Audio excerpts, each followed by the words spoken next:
오늘 이 아침 하나님께서 우리에게 주시는 말씀은 고린도전서 1장 26절에서 31절까지의 말씀입니다.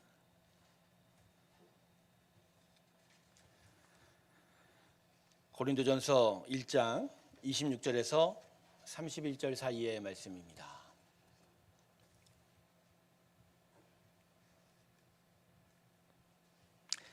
자, 우리가 다 같이 본문을 보시고요. 제가 읽겠습니다. 형제들아, 너희를 부르심을 보라. 육체를 따라 지혜로운 자가 많지 아니하며 능한 자가 많지 아니하며 문벌 좋은 자가 많지 아니하도다. 그러나 하나님께서 세상에 미련한 것들을 택하사 지혜 있는 자들을 부끄럽게 하려 하시고 세상에 약한 것들을 택하사 강한 것들을 부끄럽게 하려 하시며 하나님께서 세상에 천한 것들과 멸시받는 것들과 없는 것들을 택하사 있는 것들을 폐하려 하시나니 이는 아무 육체도 하나님 앞에서 자랑하지 못하게 하려 하심이라.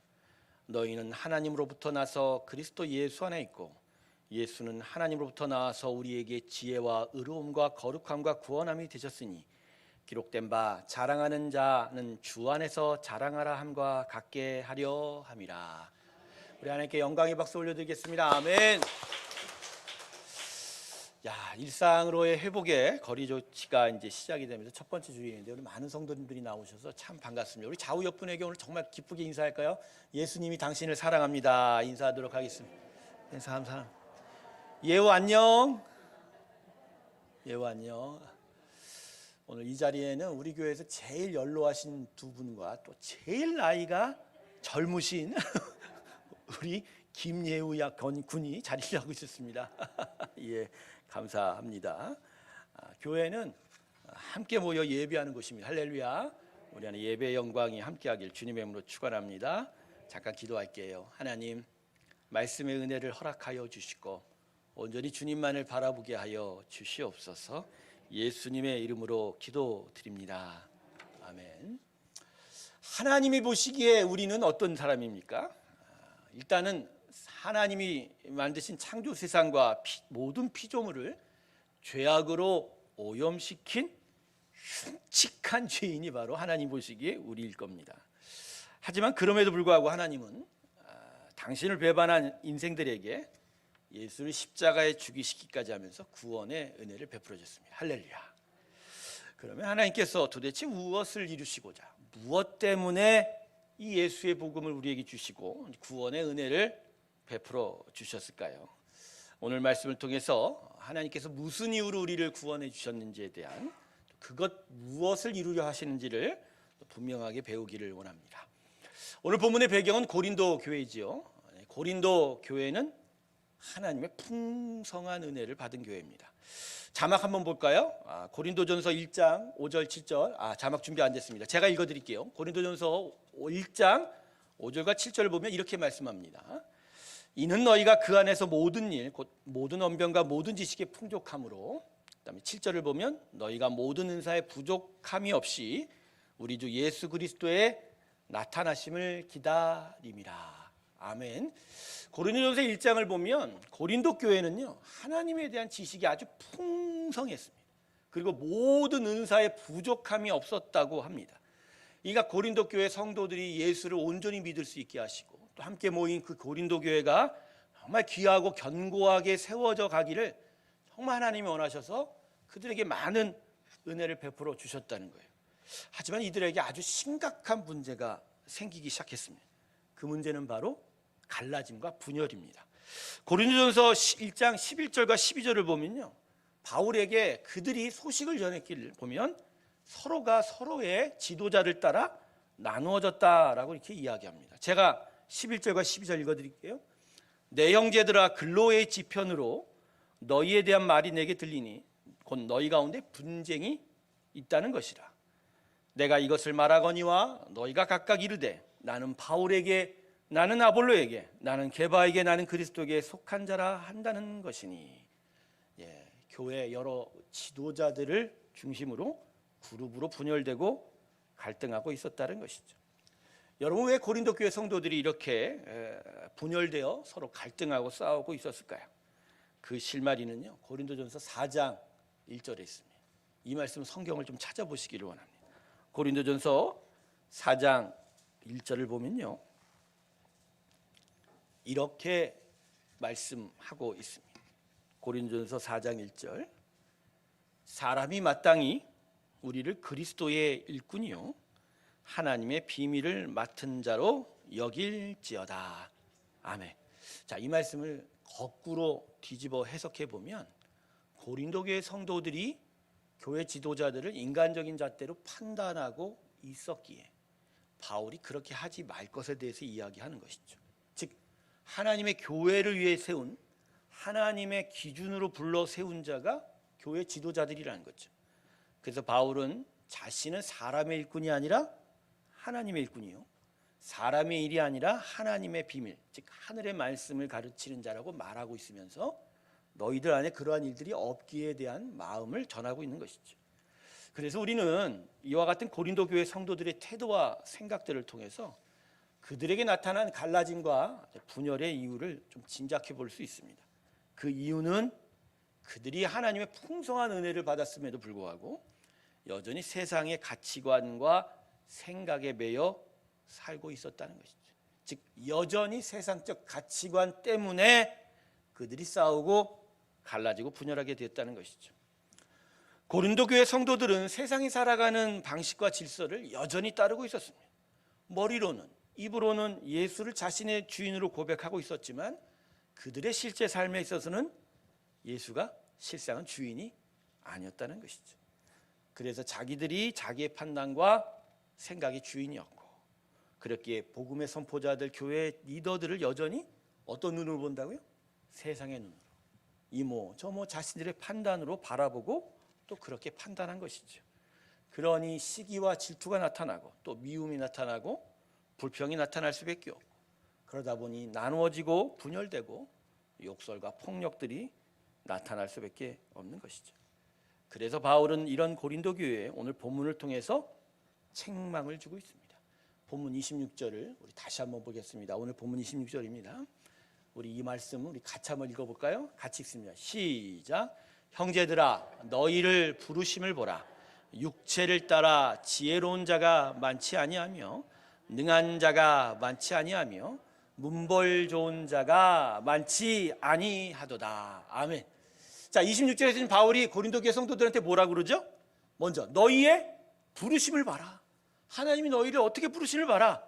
사실 너희는 세상이 인정하는 자들이 아니지 않았냐. 너희들 부족한 자들이다. 너희들 약했다. 심지어 너희들 무식했다까지 이렇게 이야기하죠. 여러분, 이 바울이 26절에서 이와 같이 말하고 있는 게 뭐죠? 세상적으로 너희 주제를 알라, 뭐 이런 얘기인가요? 그래서 너희 주제를 알고 너희가 그럴 만한 자격이 있냐? 이렇게 얘기하는 걸까요? 바울은 그런 식으로 이야기하고 있지 않습니다. 그렇게 말하는 건 사람의 말이죠. 우리가 읽고 있는 건 하나님의 말씀입니다. 할렐루야. 본문 26절은요, 하나님께서 바울을 통해서 고린도 교회 성도들에게 당신의 나라를 다스리는 질서를 이야기하는 거예요. 그 질서 중에 가장 중요한 하나님의 부르심과 선택의 원리를 지금 가르쳐 주기 시작하는 거예요. 그래서 오늘 본문 26절을 읽었다면 이어지는 27절, 28절, 29절 말씀까지 같이 읽어 생각해 봐야 됩니다. 자, 여러분 이어지는 27절, 28절, 29절의 말씀을 한번 봐보세요. 여러분 이 이야기가 뭐냐면요, 이런 거예요. 하나님은 일부러 세상이 인정하지 않는 약하고 부족한 인생을 택했다는 거예요. 그리고 그들을 통해서 무엇을 드러내요? 스스로 강하고 부하다는 자랑하는 인생들을 부끄럽게 하시는 거예요.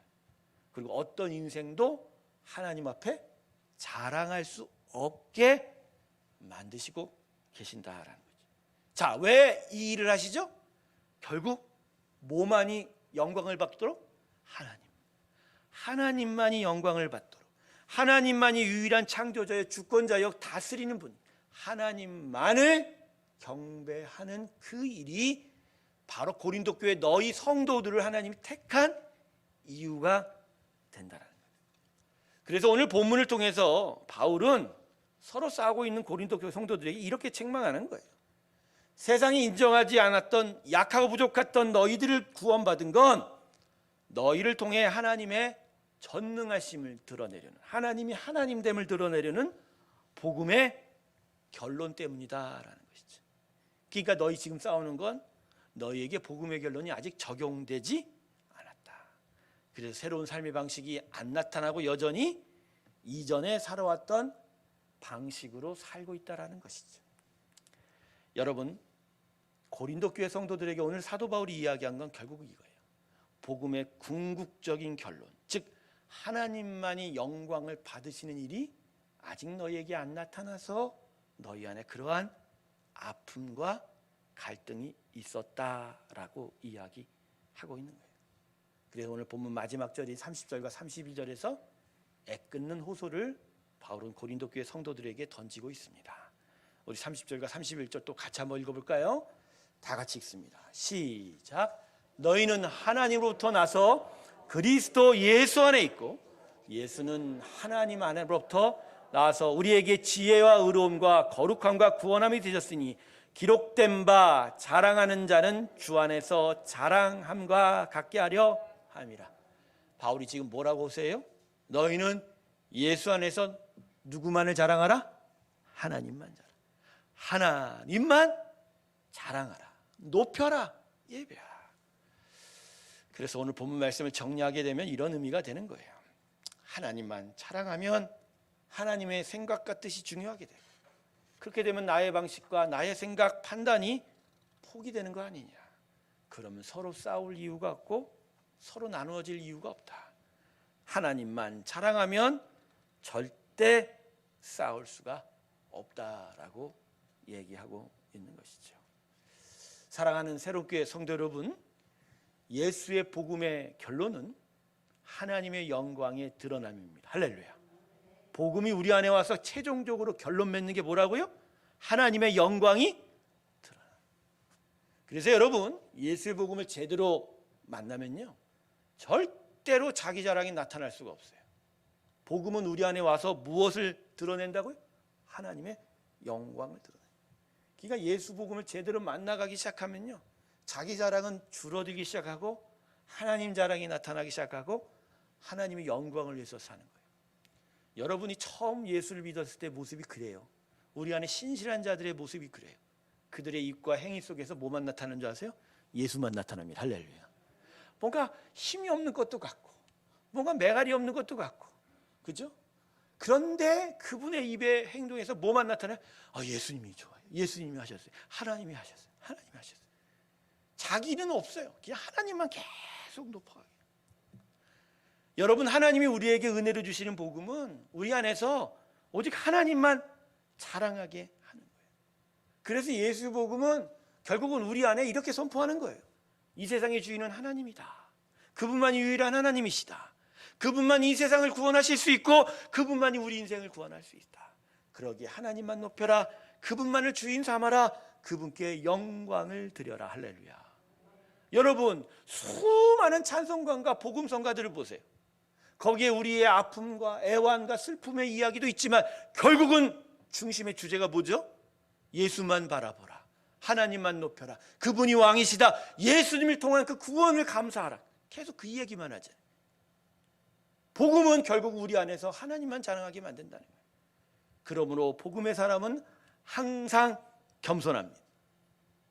자기를 드러내려 하지 않고 하나님을 왕이라고 고백할 뿐이에요. 그래서 예수의 사람은 언제나 왕 대신 하나님의 은혜와 자비에 초점을 맞추는 거예요. 나는 안 되니까, 그러나 왕 대신 하나님은 하실 수 있으니까 그분의 은혜와 자비가 있어야, 그리고 그분의 선하심과 인도하심이 있어야 내가 제대로 살 수 있으니, 그러니 언제나 우리의 영혼의 초점은 어디에 가 있어요? 하나님의 은혜에 가 있는 것이죠. 그래서 이러한 하나님의 은혜에 정말 초점을 맞추고 하나님만 높이는 자들은 언제나 세상에 대해서 진실된 신앙 고백을 드러내게 돼요. 자기에는 오직 예수만 중요하기 때문에, 이거 아니면 안 되기 때문에. 그래서 예수의 복음과 갈등하는 이 세상 앞에서 나는 그 세상을 따르지 않겠다고 결연한 의지를 보여주기도 하고, 온전한 복음을 따르겠다고 하는 진실한 마음을 삶의 터전에서 보여주고 계시다는 것이죠. 성도 여러분, 오늘 이 시간에 이 복음의 결론인 하나님의 자랑을 바라보면서 우리가 한번 생각해 볼 것은 예수의 복음이 지금 이 세상에서 어떠한 역사를 이루어가고 있느냐라는 거죠. 그리고 그 역사 속에서 우리가 제대로 배워야 될 것이 무엇인지를 한번 깨달아 봐야 돼요. 성도 여러분, 예수의 복음은 지금도 이 세상을 뒤엎고 있습니다.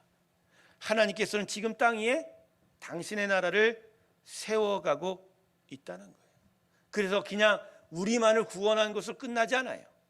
우리를 통하여 죄악으로 만연된 이 세상의 악한 질서들을 깨트리시고 예수의 사람을 통해서 하나님의 주권의 나라, 하나님의 선한 통치가 나타나는 하나님의 나라를 만들어 가신다라는 거예요. 성도 여러분, 한번 생각해 보십시오. 예수의 복음을 왜 좋은 소식, 복된 소식이라고 그러죠? 예수의 복음을 왜 복된 소식이라고 그러냔 말이에요. 그냥 나를 구원해 주셨으니까 그건 절반만 맞는 소리예요. 복음이 기쁘고 복되고 좋은 소식인 이유는 복음은 기본적으로 이 죄악된 세상을 완전하게 무너뜨리기 때문입니다. 할렐루야. 무너뜨리기 때문인 거예요. 우린 여기서 의아해할 수 있어요. 이 세상의 방식이 다 무너지면 우리는 어떻게 살아야 하는데? 여러분, 이 질문 던지는 자는 오히려 지금 예수의 복음의 의미를 잘 모르는 거예요. 그냥 예수로 인해서 영생을 얻었다, 이 정도에 그치고 있는 것이죠. 여러분, 우리가 복음을 이해하고 받아들이는데 얼마나 이중적인지 아십니까? 내가 구원을 받는 데는 예수 십자가에 죽은 그 은혜는 필요하지만 내가 구원의 삶을 살아가는데 내가 예수와 함께 십자가에 죽는 십자가의 순종은 거부를 한다는 거예요. 여러분, 세상의 방식이 무엇이지요? 우리는 이 세상의 방식에 계속 묶여 있어서 십자가를 결국 쫓아가지 못하고 있는 거예요. 제가 이제부터 세상의 방식을 좀 설명을 드릴게요. 세상은 어떤 방식으로든지 사람의 사는 데 있어서 힘으로 차별을 만들어내는 서열이 존재합니다. 무엇을 통해서든지 누구는 위로 올라가고 누구는 아래로 내려갑니다. 이것을 힘으로 서열을 정하고 그 배열에 따라 얻게 되는 이득이 달라지는 것이죠. 한국 사회가 왜 지금 다가오는 수능 때문에 몸살을 앓습니까? 정치, 경제 문제가 아무리 심각해도요, 결국 11월 달에는 온 모든 국민들, 특히 학부모는 딴 거 생각 안 해요. 아이들 뭐만 생각해요? 이유가 왜 그래요? 여러분, 수능은 단지 아이들이 그동안 공부한 것을 나름 정리를 하고 평가를 할 뿐이에요. 그런데 그게 뭘 만들어내요? 1등을 만들어내고 꼴등을 만들어내요. 그걸 통해서 각각이 순서대로 정한 학교를 들어가요. 좋아, 여기까지는 이해를 하죠. 그 다음에 그 학교 때문에 뭐가 나눠져요? 그 다음에 회사가 나누어지고, 회사가 나누어지기 시작하면 벌어들이는 수익이 달라지고, 수익이 달라지면 결국 그들의 삶에서 누릴 수 있는 편안함과 그들만의 행복함의 서열이 매겨지기 시작하고, 근데 이것에 온 전 국민이 다 매여 있기 시작하는 거예요. 그냥 아이들이 공부하는 거예요. 살아가는데 필요한 지식을 얻을 뿐이에요. 진짜 지식은 교회에 있죠. 성경에 있죠. 그런데 그걸 가지고 서열을 매기기 시작합니다. 하나님이 결코 이걸 원한 것이 아닌 거예요. 하나님은 세상을 만드시고 사람을 창조하실 때 이런 서열을 만들지 않았습니다. 누구는 위로 가고 누구는 아래 걸어가는 이런 서열 만든 적이 없다라는 거예요. 하나님이 원하시는 건 사람이 어디서나 무엇을 하든지 간에 하나님만이 아버지이고 왕이고 주인이시고, 사람은 그저 하나님의 사랑하는 자녀가 되는 거예요. 이게 다입니다. 할렐루야. 이게 전부인 거예요. 나중 훗날 천상의 천국에 올라가면 서열이 있을까요, 없을까요? 옛날 많은 부흥사들이 전도 많이 하면, 그죠? 집이 크고, 전도 못하면 집이 작다고. 그런 엉터리 소리가 어디 있겠습니까? 하나님 나라는 그런 나라가 아니에요. 하나님 나라는 지극한 희락과 평강의 나라입니다. 할렐루야. 그리고 항상 하는 일은 하나님만 찬양하는 거예요. 우리 다 안 가봤으니까 모르겠지만, 그러나 말씀은 분명히 얘기해요. 서열이 아니라 모든 자가 하나님의 사랑의 풍성한 가운데 있는 나라. 할렐루야. 바로 그것이 이 땅에 하나님이 이 세상을 만들고 사람을 만든 일이었다라는 거예요. 비록 서로 가진 것이 이쪽은 더 많고 이쪽은 더 작아도 그것 때문에 서로 달라지진 않아요. 그저 서로가 감사하고 또 나누고 함께하는 것이기, 그래서 그 사랑 때문에, 하나님의 사랑 때문에 서로가 기쁘고 평강한 나라가 되는 거예요. 근데 이 세상이 그렇지 못한 거예요. 아담이 타락한 이후로 죄악이 세상에 강행하면서 사단이 죄의 사람을 묶어놓고자 서열 세우기 시작했어요. 힘있고 잘난 사람이 위로 가고 힘없고 못난 사람이 아래로 가고, 이것으로 그들이 삶에서 누릴 수 있는 것들이 달라지게 만들게 되죠. 그러면 연약한 사람은 결국 어디에 매여요? 이 서열 세우는 데 매이는 거예요. 오늘 우리가 항존직 선출을 하지만 우리의 항존직 선출은 서열 매기기가 아닙니다. 할렐루야. 그게 아니에요. 오히려 더 섬기겠다고, 더 열심히 성도들 섬기겠다고 어떻게 보면 밑으로 내려가는 거예요. 사실 교회에서는 밑이나 위나 이 말이 필요 있어요, 없어요? 없어요. 그게 아니에요. 좀 더 앞에 서서 더 많이 애쓰고 수고하겠다라는 거예요. 예수의 복음은 바로 이러한 제약된 세상의 질서와 사람의 질서를 깨트리고 하나님의 온전한 나라를 이루어 가려고 하는 것이죠.